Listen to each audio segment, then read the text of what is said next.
পুকুরের পানিতে গোসল করতে সবাই পছন্দ করবে, কেউ খাবে না। বিবাহিত নারীকে সবাই একবার দুইবার ইউজ করে যাবে, বিপথে নামাবে, তারপরে ছেড়ে চলে যাবে, তাকে কেউ বিয়ে করবে না, রেসপেক্ট দিয়ে ঘরে তুলবে না। শারীরিক সৌন্দর্যের গুরুত্ব অপরিসীম, অপরিসীম। একটা ছেলে মানুষের কাছে খুব জরুরি, কিন্তু তার চেয়ে বেশি যেটা জরুরি সেটা হচ্ছে রেসপেক্ট দেওয়া। যেই ভুলটা অধিকাংশ অসফল মেয়েরা করে পারিবারিক জীবনে। দেখবা যে সকল মেয়েরা পারিবারিক জীবনে অসফল, তাদের জবান ঠিক নেই। তারা এমন এমন জায়গায় কথা বলে, এমন এমন ঢঙে কথা বলে, এমন ভাবে চিৎকার করে যে সামনের লোকটা মানে তার হাজবেন্ডটা বিরক্ত হয়ে যায়, চিৎকার করে এবং তার রাগ কন্ট্রোলে রাখতে পারে না।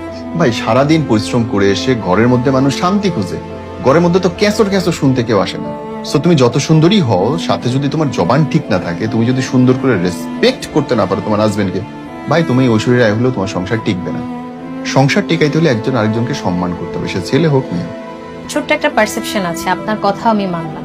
এরকম অনেক মেয়ে আমি দেখেছি, ইভেন আমার পরিচিত অনেক ফ্রেন্ডরাও আছে, যে she is perfect and all is perfect, সংসার পারফেক্ট, শ্বশুর শাশুড়ি সব দিক থেকে পারফেক্ট, মেয়েটা অনেক সুন্দরী, সবকিছু সে ডিজার্ভ করে অ্যাজ এ সবকিছু, বাট তাও হাজবেন্ডের মন ভরে না, হাজবেন্ডের অন্য কোথাও মুখ দিতেই হয় কেন? ওকে, তর্ক যেহেতু করলে একটু শুনে নাও। বাইরে থেকে কোনো দিন বিচার করা যায় না। পৃথিবীতে দুটো সম্পর্ক কাপড় ছাড়া, একটা মা সন্তানের, আর একটা হাজবেন্ড ওয়াইফের। তোমার সাথে তোমার বন্ধু, তোমার আপন খালা, তোমার চাচি যখন কথা বলবে, তার সামনে 100টা মুখোশ, 100টা পর্দা থাকবে। সে সেইটুকু প্রকাশ করবে যেটুকুতে তার লস নেই। একটা হাজবেন্ড ওয়াইফ যখন রুমের মধ্যে থাকে গভীর রাত্রে গিয়ে, তখন তারা একজন আরেকজনের সামনে পুরোপুরি উন্মুক্ত হয়, সমস্ত বাধা বিপত্তি ভেদ করে, এবং সেই যে নগ্ন রূপ দুজন মানুষের, সেইটা বিচার্য। রুমের বাইরে এসে কেউ মুখোশ ছাড়া কথা বলে না ব্রাদার।